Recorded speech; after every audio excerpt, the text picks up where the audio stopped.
மகாநதி அடுத்த வர எபிசோடில் பார்த்தீங்கன்னா விஜய்க்கு வந்து எல்லா உண்மையும் தெரிய வருது.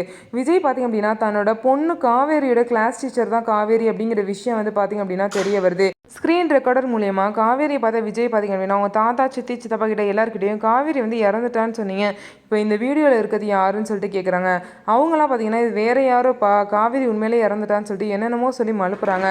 ஏன் காவேரி பற்றி எனக்கு தெரியாதான்னு சொல்லிட்டு விஜய் வந்து அது காவேரி தான் எனக்கு நல்லாவே தெரியுங்கிறாங்க. தாத்தா வேற வழியே இல்லாமல் உண்மை எல்லாத்தையுமே சொல்லிடுறாரு. ஆமாம் விஜய், நாங்கள் சொன்னதெல்லாம் போய் தான், காவேரி உயிரோடு தான் இருக்கா.